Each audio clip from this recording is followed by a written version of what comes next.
Que la paz de Dios sea con todos ustedes, amados amigos y hermanos, que siguen la continuidad de este programa que se llama El Poder de la Verdad, con las palabras textuales de nuestro amado Señor Jesucristo: y conoceréis la verdad, y la verdad os hará libres.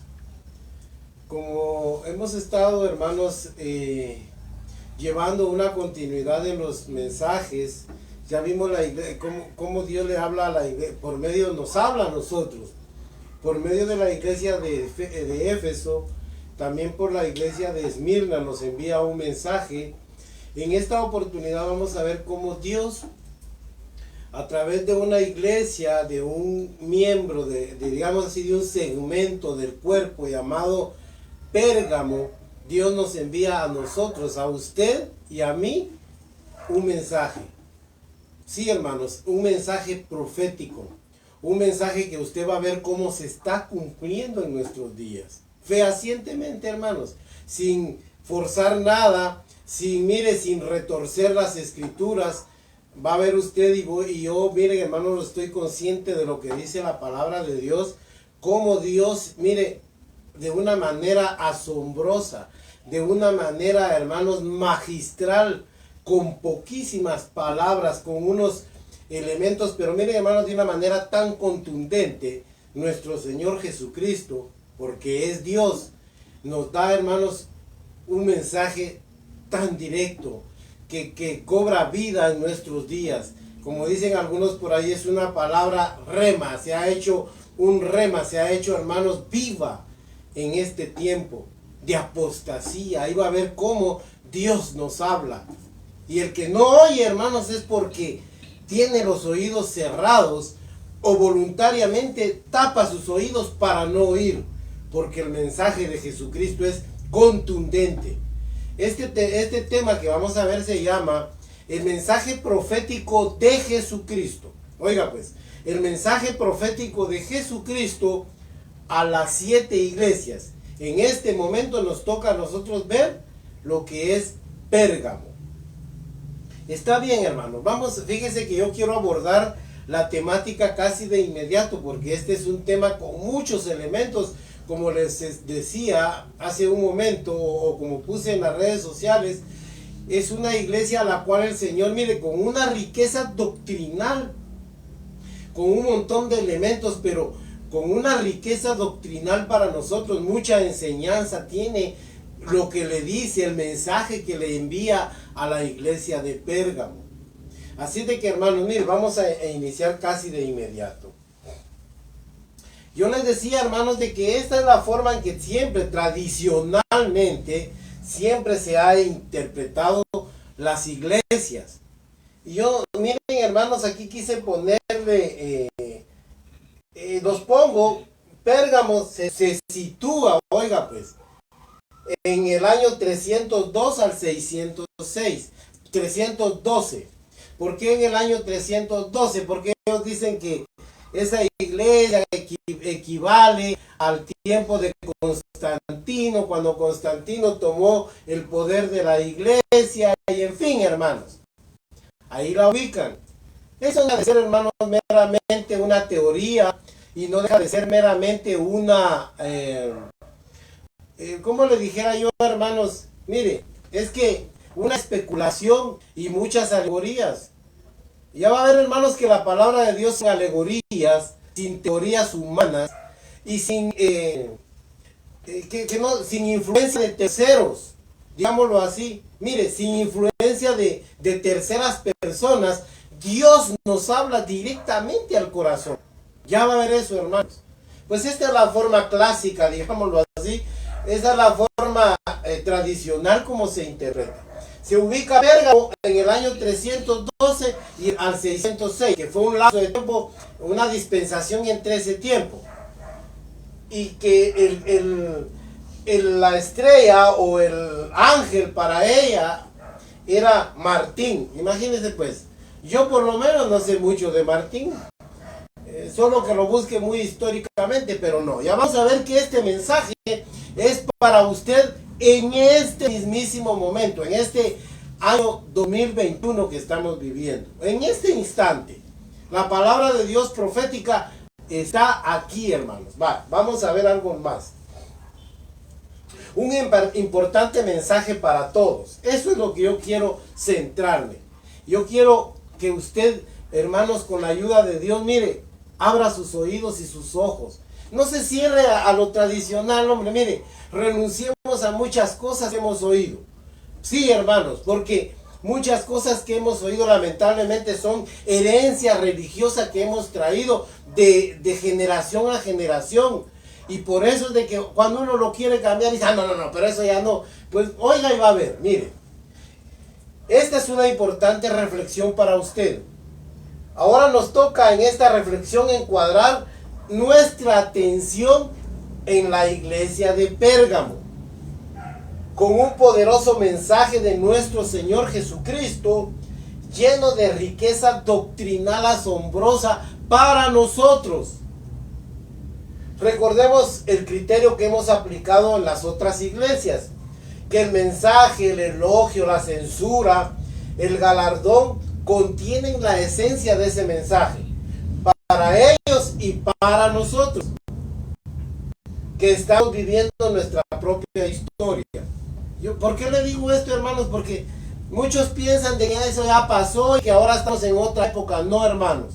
Ya va a ver que lo que sucedió en Pérgamo, o más bien ese segmento que Dios quiso enviarnos como un mensaje a nosotros de Pérgamo, va a ver que es exactamente lo que está pasando hoy en este momento.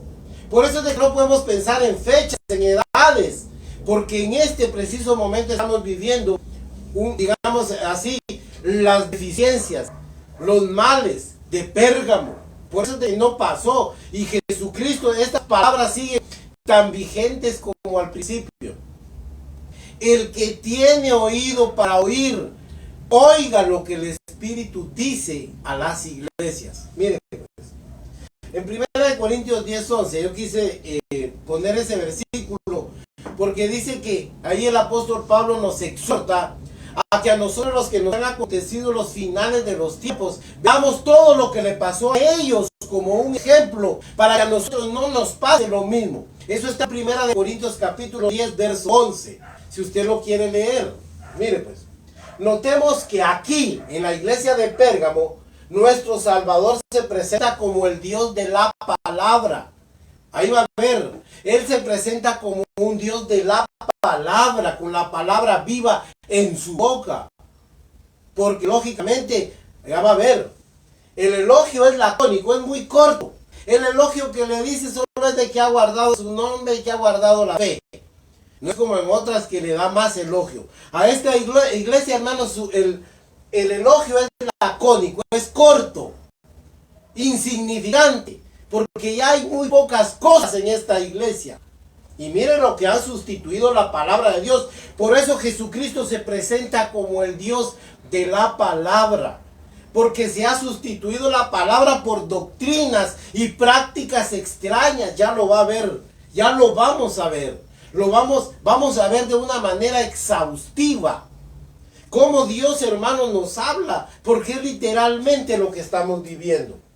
Miren pues, y la censura hacia ella es enérgica. Es enérgica, hermanos.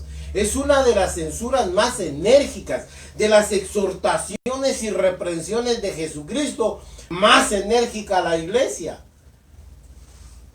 En Efesios 6:17, eso lo vamos a leer más adelante. Ahí habla que la palabra de Dios es la espada del Espíritu. La espada del Espíritu es la palabra de Dios. En Hebreos también dice, 4:12, dice que la palabra de Dios es, se lo voy a decir rápidamente, aunque creo que aquí lo tengo, hermanos. No está aquí, pero mire, lo que dice en Hebreos 4:12, dice que la palabra de Dios es como, oiga pues, es viva y eficaz y más cortante, que toda espada de dos filos, que penetra hasta, mire, hasta lo más profundo del alma, de los tuétanos, mire, y discierne todas las cosas.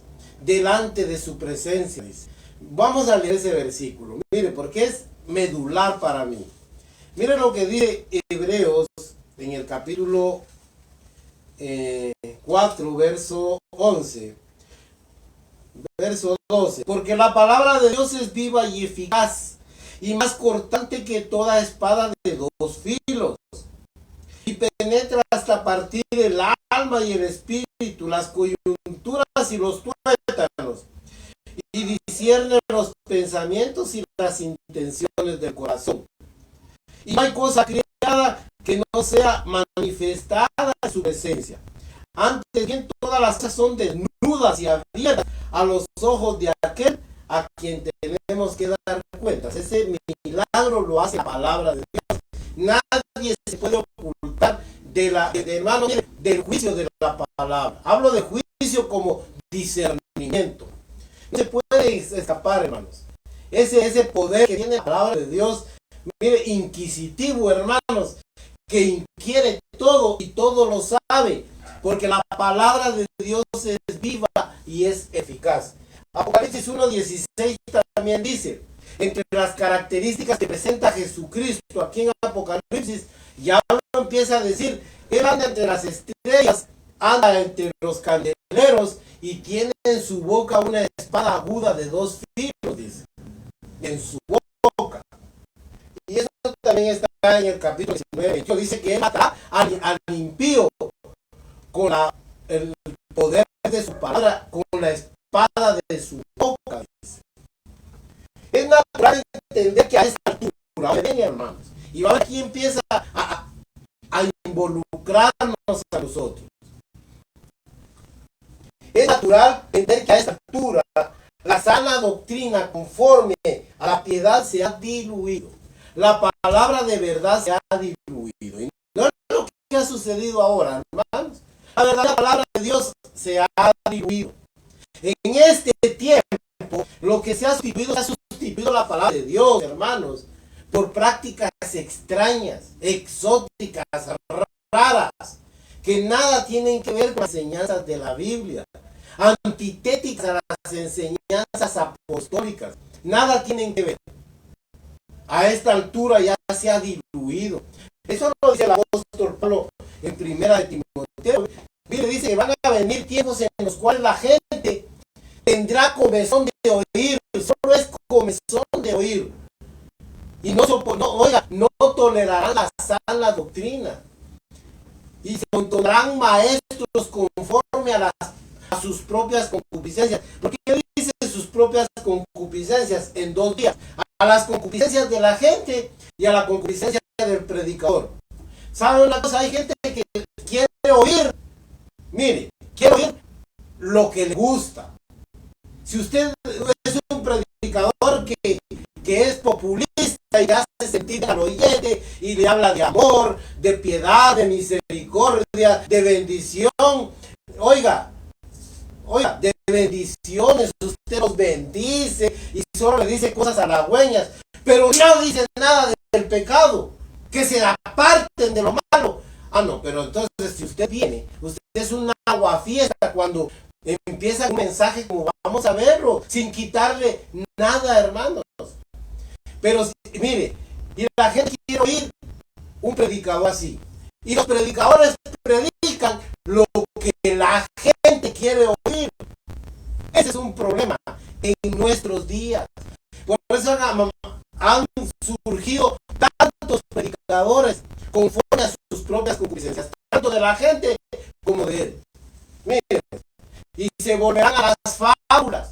¿Qué es una fábula? Lo vimos en el pasado mensaje. Miren, hermanos, es un género literario como el cuento, como la novela, como la poesía. Don hermanos, todo es puro, mire, todo se saca de todo una moraleja, una enseñanza moral. Eso es lo que hacen los predicadores con la palabra de Dios. Ahora lo que han convertido, hermanos, es un libro moral. Esto lo han convertido en un libro de moralejas y de moral, de consejitos para la familia, consejos para el matrimonio, para los hijos, para los adolescentes. La palabra de Dios es viva y eficaz y más cortante que toda espada de dos filos.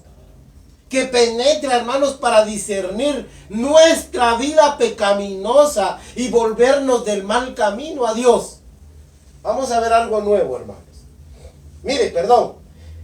Y ha sido sustituido por enseñanzas extrañas, porque es lo que vamos a ver, y doctrinas de demonios, como vamos a verlo, hermanos. Vamos a pasar a la siguiente diapositiva. Estas etimologías siempre les dije que siempre las vamos a poner. Aquí está la etimología, digamos, griega de la palabra apocalipsis, que es muy importante, que al final se puede decir como una revelación final. Eso es lo que en realidad la palabra apocalipsis significa.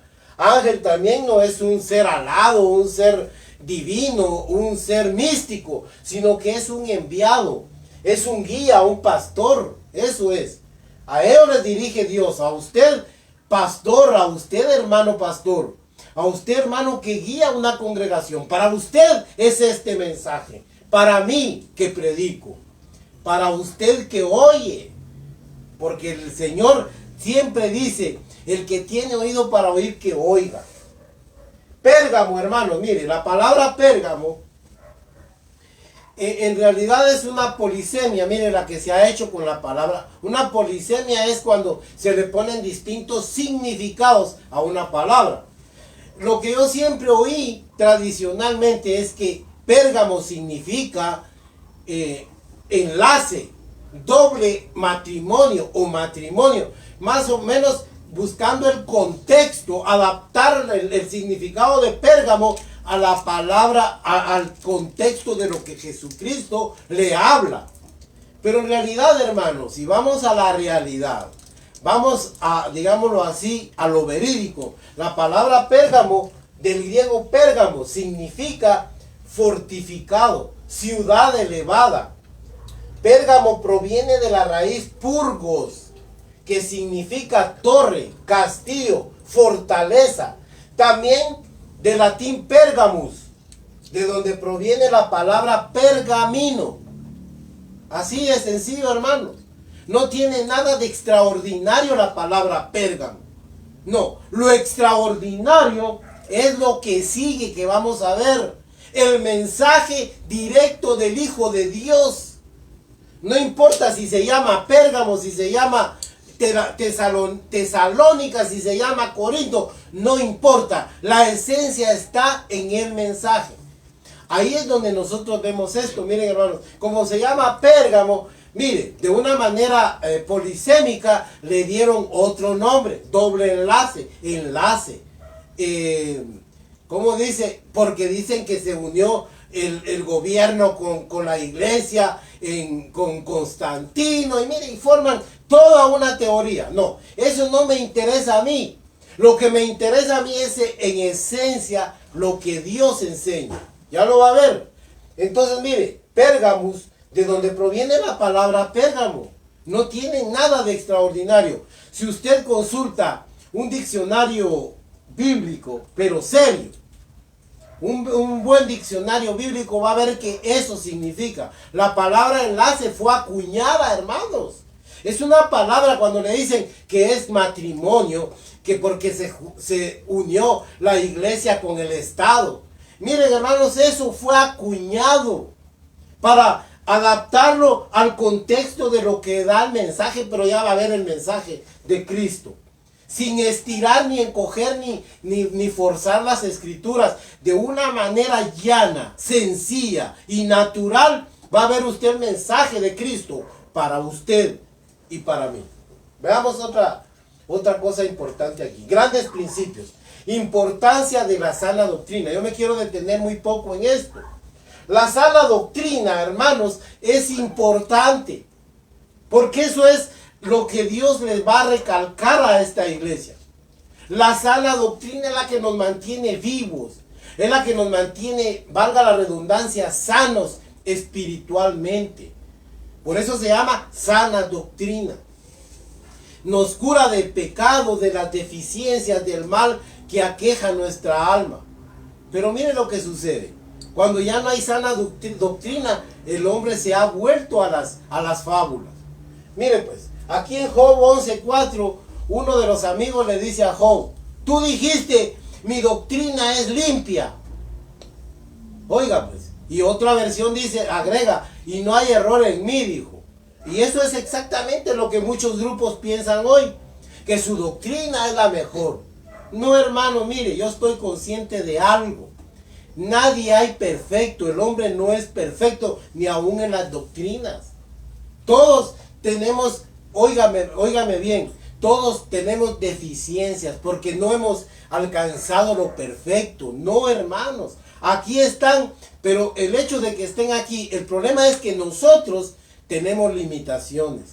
Y mire pues la doctrina, Mateo 4:4 también ahí dice, hermanos, ahí está hablando el Señor de la doctrina precisamente. Mire, yo quiero que leamos, aquí lo tengo cerca, Mateo 4:4, mire lo que dice aquí pues, muy hermoso, por eso quiero leer ese versículo.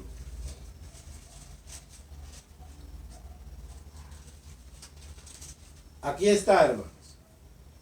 Él respondió y dijo, escrito está, no solo de pan vivirá el hombre, sino de toda palabra que sale de la boca de Dios. Oiga pues, ese versículo lo quise poner porque nos va a servir más adelante cuando veamos los galardones que Dios le da a la iglesia. Efesios 4:14, hermanos, también, hermanos, habla de esto. Mire, yo no me puedo detener tanto en esto, pero la doctrina, mire, la doctrina de Jesucristo es importante. Yo os ruego, hermanos, que no os dejéis mover por cualquier viento de doctrina, dice. Veamos ahí en Hebreos 13, mire. Aquí en Hebreos 13, leamos algo. Mire lo que dice en Hebreos capítulo 13, verso 9.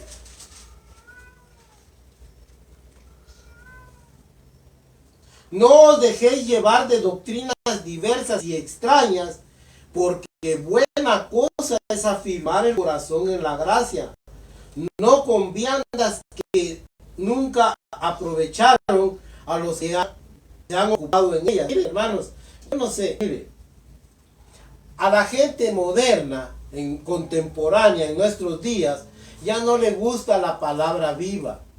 Cuando oyen un predicador exhaustivo, hermanos, que trata de llevar la palabra de Dios tal cual está aquí, les aburre, se duermen y están incómodos. Pero que no va a haber viandas y comidas y alebreste, bulla, música, porque ahí están contentos. La gente no está contenta oyendo la palabra. Lo que le gusta es eso que le digo. Una iglesia que le ofrezca comida, viandas. Por eso usted ve que en las iglesias ya implementaron la comida. Usted vaya a comer básicamente lo espiritual. Nosotros a la iglesia vamos a comer no el pan que perece, porque dijo, por eso leí Mateo 4:4. No solo de pan vive el hombre, sino de toda palabra que sale de la boca de Dios. Viandas yo tengo en mi casa y puedo hacerlo la comida que a mí me gusta en el momento que yo quiero. Pero a la iglesia, básicamente, hermanos, en esencia, nosotros vamos a oír la voz de Dios, la palabra de Dios, el consejo de Dios, el mensaje del Espíritu Santo. Pero ahora se ha sustituido, hermanos. Y ese es el gran problema que tenemos. Entonces, qué importante es la sana doctrina en la iglesia. Voy a pasar al siguiente porque voy a ir muy rápido. Miren, el pueblo de Dios debe salir del mundo, no comprometerse con él.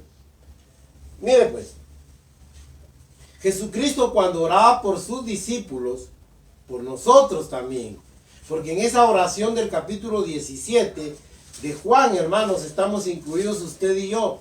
Miren lo que dice aquí en el verso capítulo 17.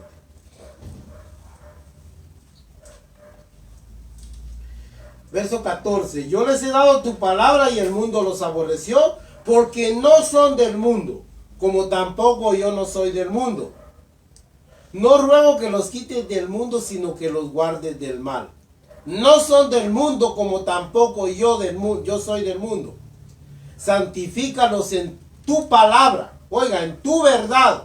Tu palabra es la verdad, pero ¿por qué tiene que meter siempre la palabra? Porque la palabra es mire, de capital importancia. Es de imperativa la palabra. La palabra de Dios no puede faltar en la vida del Hijo de Dios. En la vida de la iglesia no puede faltar la bendita palabra de Dios. Hablo de la verdadera palabra de Dios, no el conocimiento religioso, no, hermanos. No ritos, no tradiciones, no, la palabra de Dios. Mire, él siempre ponía la palabra, anteponía la palabra, porque es importante.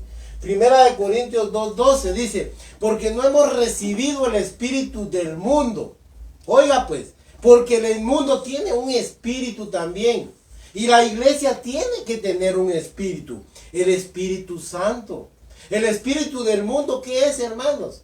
Oiga, el espíritu del mundo es modas, música, es cosméticos, es cosas materiales. Eso es del mundo. Pero en el espíritu, hermanos, de Dios, ahí tenemos todo.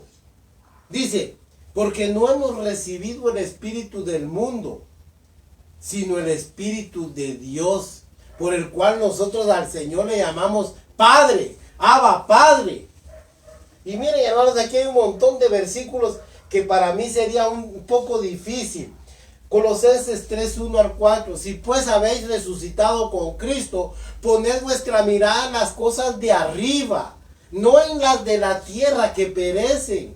Eso, hermanos. Y Primera de Juan se lo voy a leer por algo muy importante. Miren lo que dice Primera de Juan, capítulo 2. Ahí veamos, hermanos, Primera de Juan, capítulo 2, verso 15. No améis al mundo, ni las cosas que están en el mundo. Si alguno ama al mundo, el amor del Padre no está en él. Porque todo lo que hay en el mundo, oiga, ¿qué hay en el mundo? Los deseos de la carne, los deseos de los ojos, la vanagloria de la vida. Esto no proviene del Padre, sino del mundo. Y el mundo pasa y sus deseos, pero el que hace la voluntad de Dios permanece para siempre. ¡Qué gloria a Dios, hermanos! Yo no sé si ustedes mire, si usted es consciente de lo que dice la palabra de Dios. No ame el mundo, hombre. Si su corazón está haciendo, ahí donde esté su corazón, su tesoro, ahí estará su corazón. Usted no se deje dominar de nada, hermanos. Salgamos del mundo. Y yo explicaba, hermanos, con la ayuda de Dios hace un tiempo, que mundo no estamos hablando de la tierra como tierra, como naturaleza, como creación, sino que mundo se le llama, hermanos, metafóricamente a lo cosmético que Satanás le ha metido para engañar al hombre. Porque mundo aquí se traduce cosmos, de donde viene la palabra cosmético, arreglo, adorno. Es lo que Satanás, mire, le ha introducido, porque usted no me dejará mentir, pero Satanás es un ser, hermanos, mire, pero totalmente que hace unas vulgares parodias de lo que es verdad. Mimetismo de lo verdadero, imita todo. Y mire pues, la música es buena. La música se hizo para alabar a Dios, la crió Dios. Pero viene Satanás y agarra la música y la pervierte. El sexo, hermanos, Dios lo dejó para que se multiplicara la raza humana. Pero ¿qué ha hecho el hombre? Porque Satanás, hermanos, lo instruye para pervertir el sexo. Por eso están ahora las ideologías de género, por eso hay rameras, por eso hay adulterio, prostitución. Miren, hermanos, la comida es buena, pues si necesitamos comer. Pero ¿quién, hermanos, vuelve al hombre goloso? Y miren, hermanos, vuelve al hombre que ávido con la comida. Miren, hermanos, todo. A eso se le llama mundo. Así es, hermanos. Bueno, ahora vamos a ver la conclusión, hermanos. La conclusión es importante. Es lo más importante en este momento de esta reflexión. Vamos a ver 5 aspectos. El mensaje que Dios da, hay un mensaje ahí en misterio. El elogio lacónico, o sea, es un tan corto que vamos a pasarlo muy rápido. Censura enérgica. Y vamos a ver los galardones y la advertencia de Dios. Entremos en materia, hermanos. Mire lo que dice. Conclusión. Aspectos importantes a considerar en esta reflexión. Nuestro Señor Jesucristo se presenta como la palabra viva. Ahora hablamos ahí en Apocalipsis capítulo 2, verso 12 en adelante. Y escribe al ángel de la iglesia en Pérgamo, el que tiene la espada aguda de 2 filos, dice esto. Yo le voy a decir algo, miren hermanos, en el nombre de Jesucristo. Cuando usted lea esto, préstele atención cómo se presenta Jesucristo a la iglesia en cuestión, a la susodicha. ¿Por qué, hermanos? Porque ahí está la clave del mensaje. Él se presenta como un Dios de la palabra, como un Dios que dice la Biblia tiene una espada aguda de 2 filos en su boca. Oiga cómo se presenta Él. Y va a ver de que esa es una clave muy importante para entender. Mire, escribe al ángel de la iglesia en Pérgamo. El que tiene la espada aguda de 2 filos dice esto. Ya vimos que la espada aguda de 2 filos es la palabra de Dios. Aquí Él se presenta como el Dios de la palabra. Sí, hermanos. Ya vimos en Hebreos 4:12 cómo dice la Biblia. Y mire, leamos en el 11:3 de Hebreos. Ahí atrásito. O se los voy a leer así muy rápidamente.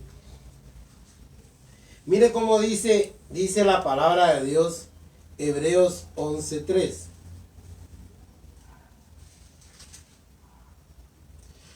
Por la fe entendemos haber sido constituido el universo por la palabra de Dios.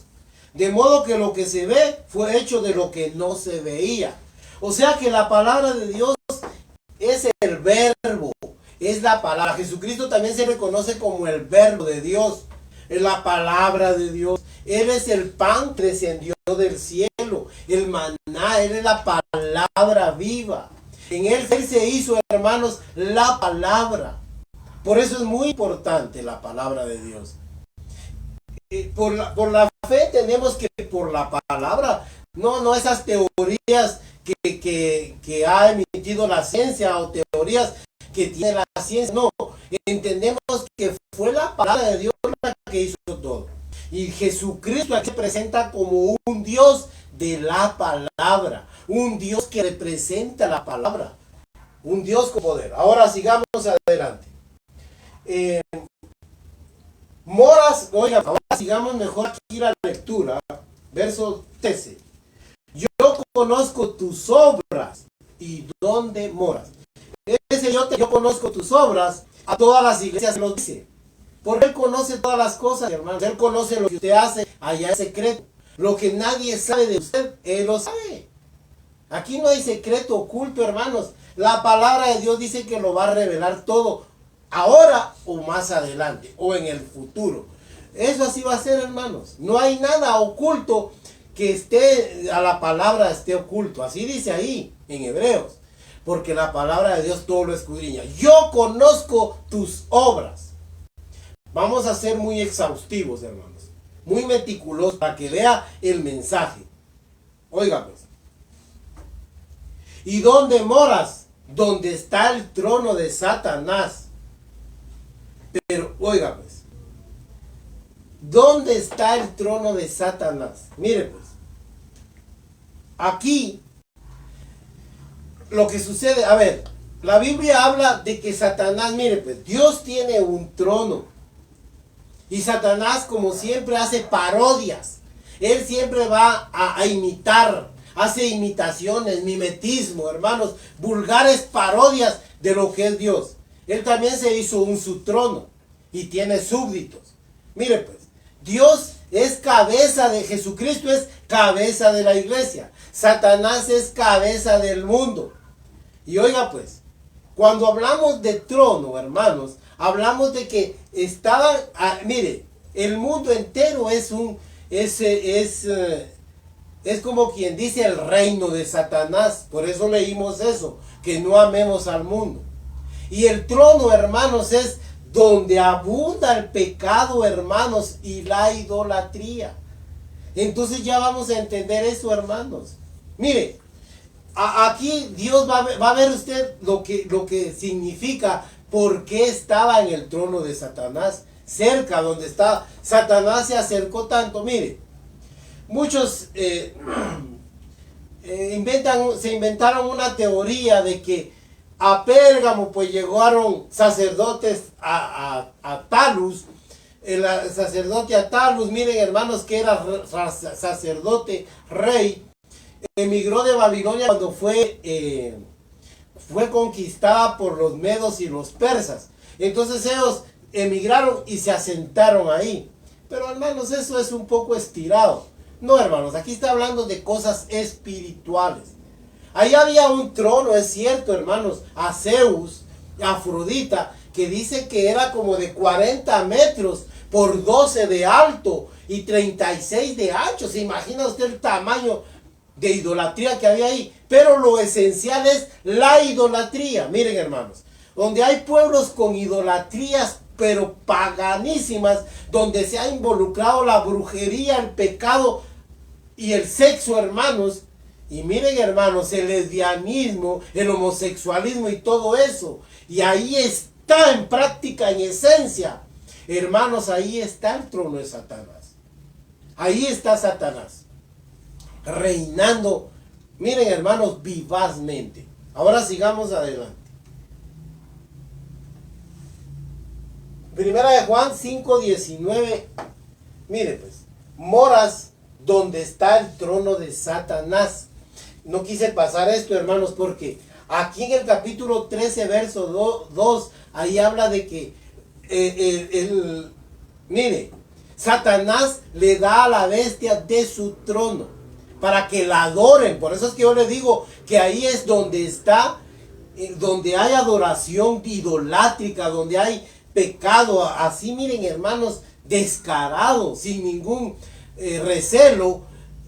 Ahí está el trono de Satanás, donde la idolatría ha ganado.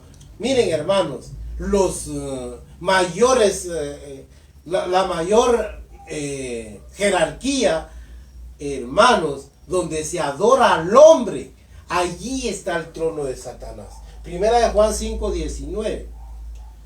Ahí habla, bueno, se los voy a decir. Dice la Biblia que nosotros somos de Dios, pero el mundo entero está bajo el maligno. Para que vea que la cabeza del mundo es Satanás, como lo es Jesucristo de su cuerpo, que es la iglesia.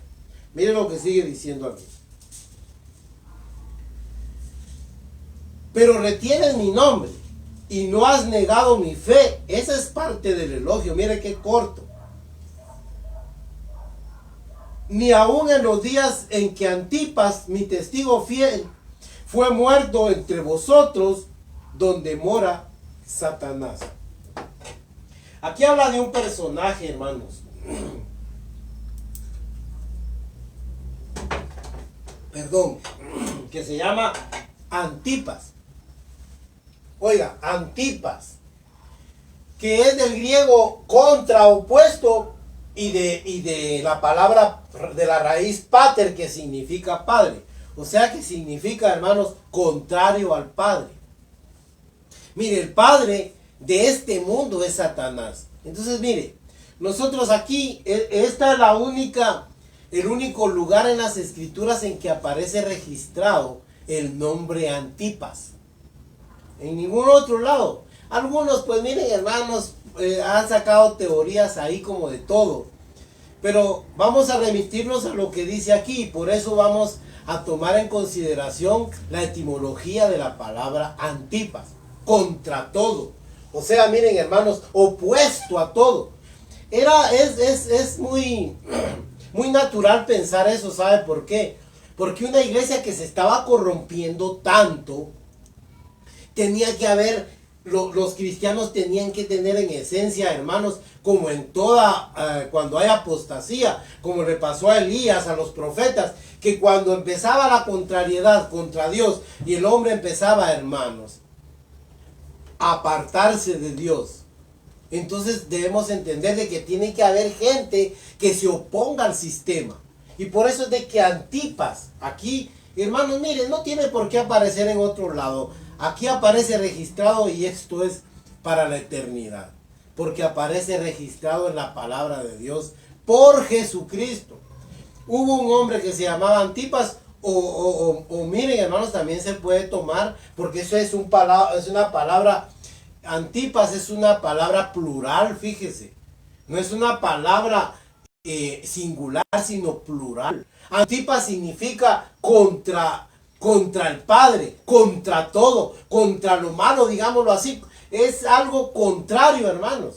Mire, en el tiempo en que mi siervo Antipas fue muerto, ahí donde está Satanás, era un hombre, hermanos, digámoslo así, con un espíritu que se oponía a aquello. No estaba de acuerdo. Porque ya vamos a ver que muchas de las doctrinas que allá en Éfeso eran solo como empezaba a mencionarse, aquí se asientan como una práctica de la iglesia. Oiga pues, pero tengo unas pocas cosas contra ti, que tienes ahí a los que retienen la doctrina de Balaam, que enseñaba a Balac a poner tropiezo ante los hijos de Israel y a comer cosas sacrificadas a los ídolos, ya vio, oiga, a los ídolos y a cometer fornicación. Claro, esta fornicación no solo era carnal, material, sino también una fornicación espiritual. Fíjense, pues, hermanos, a transgredir los mandamientos de Dios. Si se da cuenta, Balaam, hermanos, es increíble que los simpatizantes cristianos de este siniestro profeta lo convirtieron en doctrina. Y Balaam aquí es símbolo de avaricia, de falsedad y doctrinas de hombres. Miren pues lo que le estoy diciendo. Balaam, hermanos, tipifica perfectamente la avaricia, que es idolatría. Oiga pues, por eso es que le digo que donde está el trono de Satanás es porque ahí está la idolatría. Ahí hay, hermanos, pecado donde mora Satanás. Ya vio, hermanos, mire, y le voy a decir algo. Balaam es sinónimo, hermanos, de avaricia. Mire, por eso lo dice Pedro, leámoslo si quiere para que quede mejor, más claro, perdón. Segunda de Pedro, capítulo 2. Ahí miren, hermanos, aquí está, se lo voy a dejar aquí, 15 y 16. Miren lo que dice. Han dejado el camino recto y se han extraviado siguiendo el camino de Balaam. Oiga, hijo de Beor, el cual amó el premio de la maldad y fue reprendido por su iniquidad, pues una muda bestia de carga, hablando con voz humana, refrenó la locura del profeta. Aquí dice que él amó el premio de maldad, lo presenta como un ser avaro. Mire, pero es extraordinario, hermanos, es que yo no lo puedo creer, que la gente haya tomado como un ejemplo de doctrina a Balaam. Esto me recuerda lo que, por eso lo puse aquí, Hechos, mire, 8:18. Como actualmente hay defensores de Simón el mago, que allá se encontró con Juan y Pedro, allá en Samaria, y les dijo, deben ese poder y les voy a dar dinero, para que me den el poder de que aquel que yo le ponga la mano, venga sobre él el Espíritu Santo. Denme ese poder, aquí hay dinero, les dijo. Entonces Pedro les dijo, mira, tu dinero perezca contigo, porque has pensado que el don de Dios se compra con dinero, le dijo. Arrepiéntete de esa tu maldad, porque en hiel de amargura y en cárcel de maldad y de oscuridad veo que estás, le dijo. Hermanos, mire, yo no sé cómo hay defensores de Simón. A eso se le llama simonía. La simonía es aquella práctica de compraventa de bienes espirituales. La gente, los mal llamados siervos de Dios, todo lo venden, todo lo cobran, no hacen nada de balde. Cualquier servicio lo cobran. Igual que Simón, eso se le llama simonía. Es el tráfico de lo espiritual, hermanos. Traficar con los bienes espirituales, con los bienes que son gratuitos en el reino de Dios.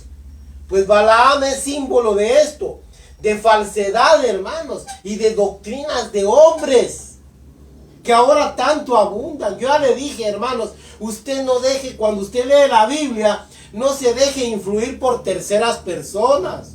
Mire, muchos tienen que ver lo que dice un tal MacArthur, o lo que dice Spurgeon, o lo que dice Lutero, o lo que dice Elena de White. No, hermanos, si aquí está sencillo.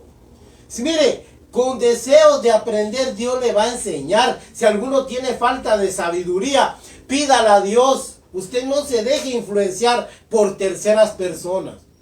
Yo no puedo condenarlos ni juzgarlos a ellos. Pero ellos ya pasaron, hermanos, y tuvieron su apreciación, su experiencia con la palabra. Pero, hermanos, ahora el que está viviendo esto está en vivo, hermanos. Esto no es un teatro. Esto, hermanos, no es una... Mire, usted no está actuando en una película. Esto es lo real. Al que le tocó vivir esto es a usted. Y el mensaje es para usted. Usted no se deje influenciar por doctrinas de hombres. Mire, estos hermanos la volvieron y la introdujeron a la iglesia. ¿Sabe qué pasó? Mire, quitaron todo lo malo y la iniquidad de Balaam. ¿Y sabe qué pasa? Empezaron a verlo con benevolencia. Ay, no, pero es que Balaam de todas maneras era un profeta del Señor. Dios le hablaba, eso es lo que hay que ver. Ya me imagino los argumentos de esta gente. Sigamos adelante, mire lo que dice. Y mire, esto es lo que enseñaba a fornicar y a practicar idolatría. Ese es el problema de la nueva religión. Pero avancemos un poco más. Mire, pues, doctrina de los nicolaitas. Mire lo que dice. Y también tienes a los que retienen la doctrina de los nicolaitas, la que yo aborrezco. En ninguna parte de la Biblia se menciona más a los nicolaitas, ¿no, hermanos? Solo aquí. Por eso, hermanos, vamos a basarnos al contexto de lo que está aquí. Muchos se han inventado que fue Nicodemo. Mire, pues, mire, una de las tantas teorías que existen es que a los nicolaitas los crió es una doctrina que Nicodemo se levantó, porque Nicodemo significa lo mismo que Nicolás. Nicodemo es lo mismo, significa un conquistador. Eso es Nicodemo y Nicolás, ¿sí? Otros dicen que Nicolás fue el que se inventó. Él era un prosélito de Antioquía que llegó a ser uno de los 7 diáconos. ¿Se acuerda usted cuando fueron elegidos para servir las mesas 7 diáconos? Entre ellos había un hermano llamado Nicolás, que era prosélito de Antioquía.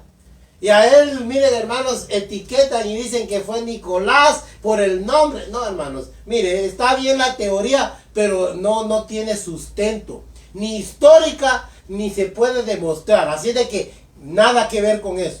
Sin embargo, basémonos a lo que dice Jesucristo. Mire, pues, Nicolaita, vamos a ver que Nicolaita, hermanos, viene del griego Nikao, que significa conquistar, conquistador, y de la palabra laos, que significa pueblo, gente, laico.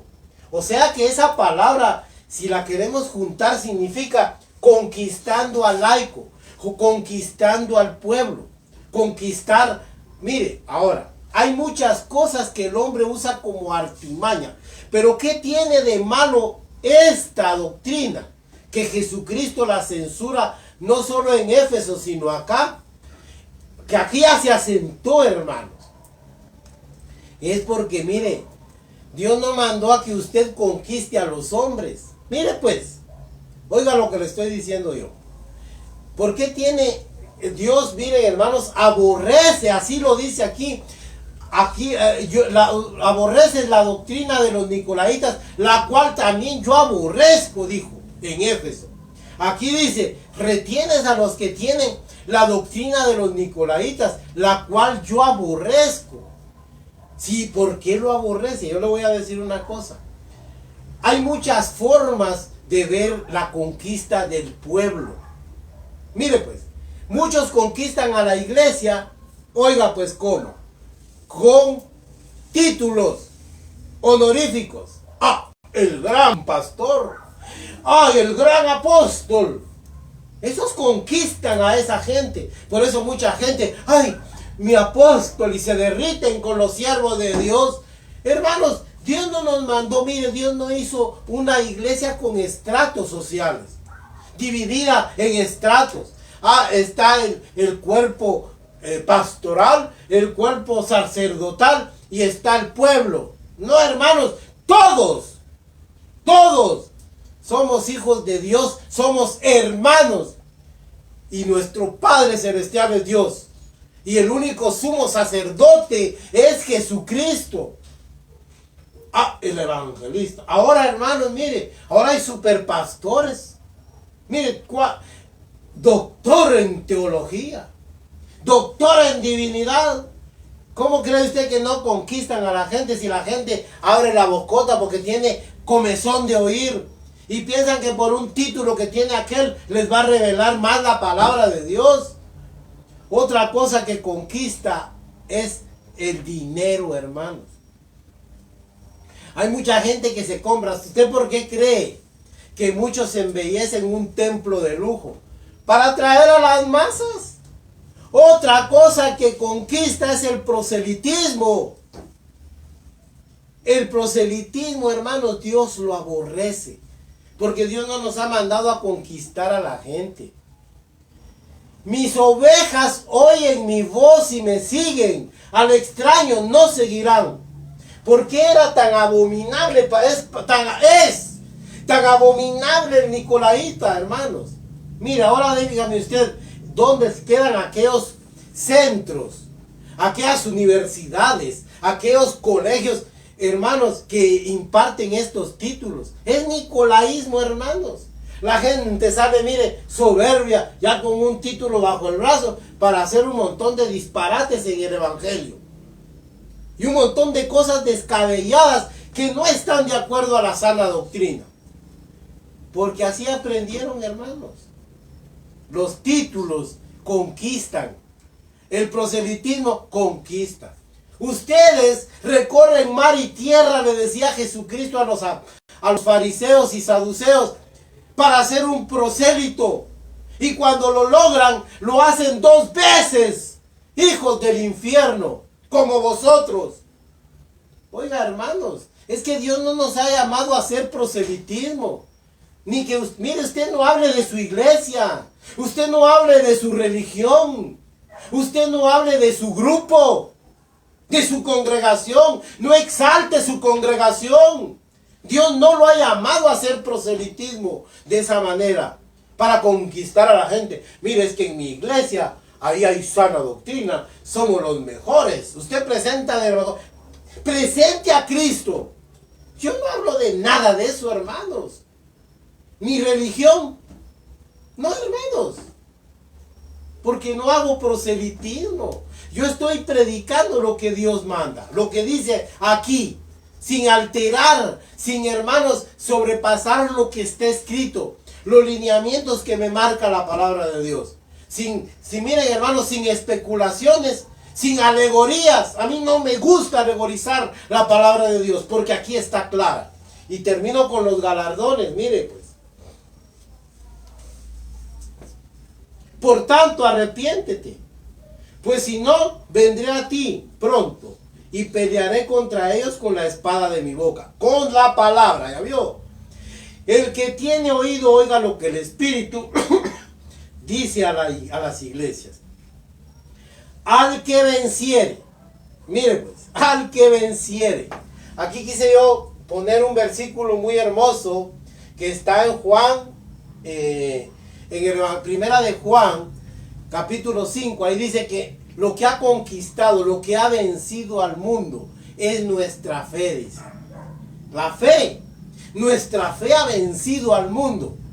Al que venciere, oiga pues, lo que tenemos que vencer con la fe es el mundo.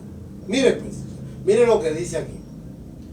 Al que venciere, le daré a comer del maná escondido. Aquí empieza el maná escondido. Mire pues, en Deuteronomio, voy a leer rapidísimo, muy rápido, 8:3. Mire lo que dice aquí. Ahí es donde habla del maná. Hablan varios pasajes del Antiguo Testamento, pero leámoslo ahí. ¿Sabe por qué, hermanos? Porque aquí está bien claro lo que le trato de decir. Mire lo que dice Deuteronomio 8:3. Perdón, hermanos, estaba en Números. Aquí está en Deuteronomio 8:3. Mire lo que dice. Y te afligió y te hizo tener hambre y te sustentó con maná. Maná significa, ¿y qué es eso? Es una expresión admirativa. ¿De qué es eso? Eso significa maná en hebreo. Mire pues. Comida que no conociste tú, no conocías tú, ni tus padres la habían conocido, para hacerte saber que no solo de pan vivirá el hombre, mas de todo lo que sale de la boca de Dios vivirá el hombre. Vea pues, aquí lo que está diciendo, hermanos, cuando Dios habla de que nos va a dar un maná escondido, es que, mire pues, el maná escondido es Jesucristo. Es la palabra viva, el verbo de Dios, la palabra de Dios. Porque Jesucristo es la palabra. El maná significa, mire, significa que hay cosas todavía más que lo que está aquí en la Biblia que no conocemos. Porque dice que en Deuteronomio también dice que las cosas reveladas son para nosotros. Y las que no son reveladas son de Dios, son de Jehová. Él las tiene en su corazón.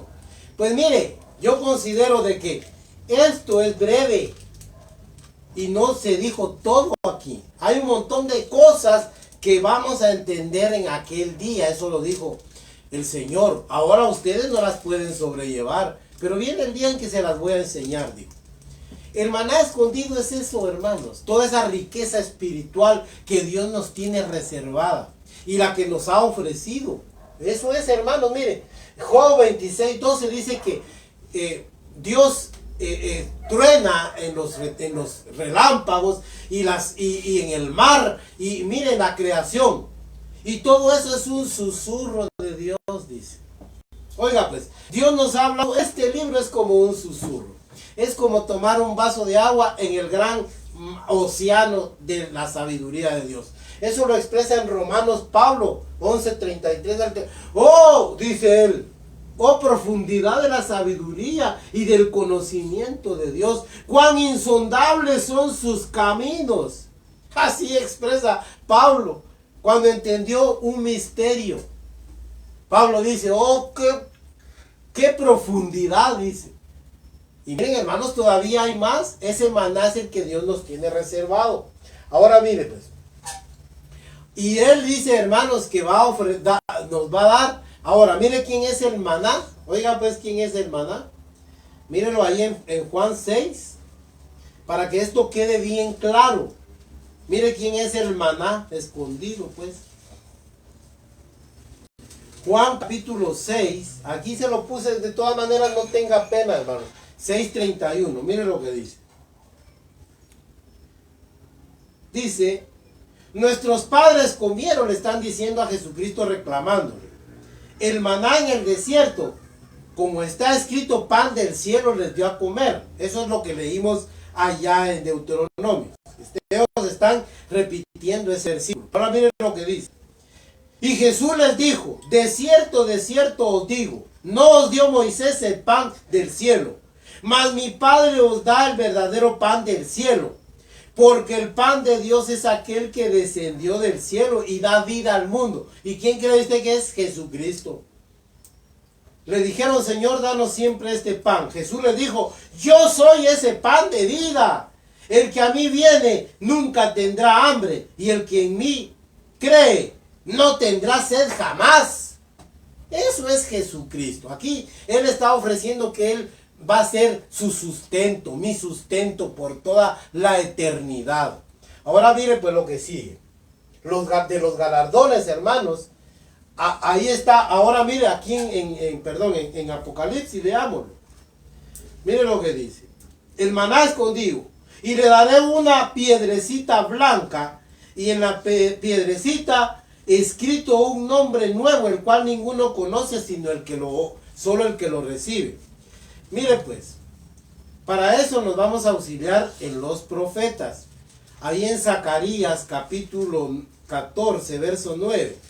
Y después vamos a leer lo que es este misterio. Mire pues. Préstele sentido por favor. Mire.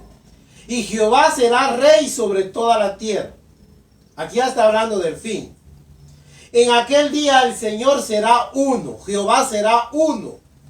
Y uno su nombre. Uno. Oiga pues. Aquí en la Biblia aparecen muchos nombres de Dios. El Elohim, el Shaddai, el Adonai, el Señor, el Dios Todopoderoso. Miren hermanos, de muchas maneras se le conoce a Él.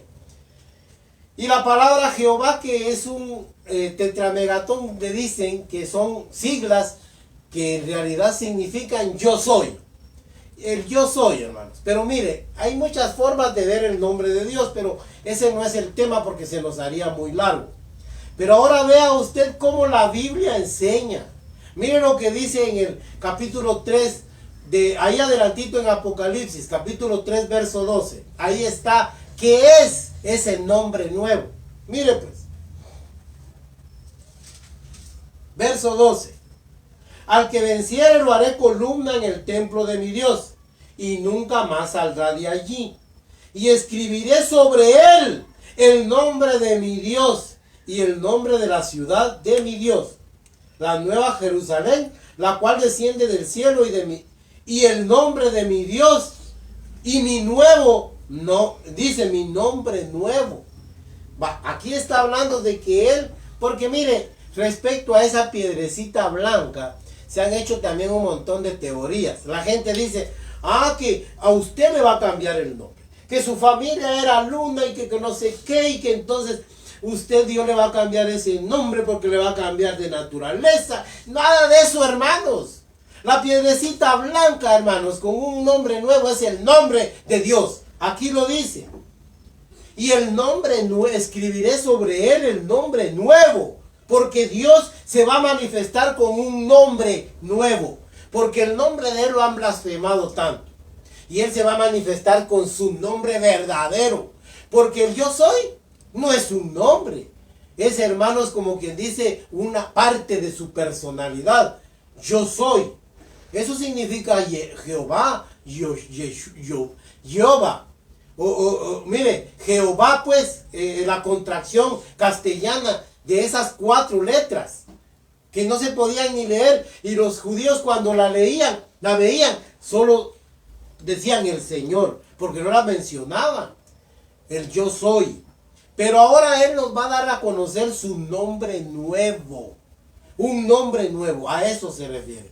Pues miren, hermanos, en síntesis, ¿por qué nos atañe a nosotros esto? Porque si usted se da cuenta, a esta altura a la que hemos llegado, voy a terminar con esto. A la altura en que hemos llegado, la palabra de Dios se ha diluido, se ha, hermanos, contaminado, se ha torcido el evangelio. ¿Por qué, hermanos? Por esas doctrinas. Esta es son solo 2. Si nosotros nos ponemos a pensar todas las que se han introducido en la iglesia moderna, usted se maravillaría. No, hermanos, el evangelio de Cristo aquí aparece puro. Que el Señor nos ayude, hermanos, y nos bendiga y nos dirija por su espíritu. Si usted quiere interactuar con nosotros, hágalo en estas plataformas que siempre le mostramos, e interactuemos y edifiquémonos mutuamente. Que la paz de Dios esté en su vida, que la gracia del Espíritu Santo y la guianza de Dios esté en su corazón. Amén. y amén.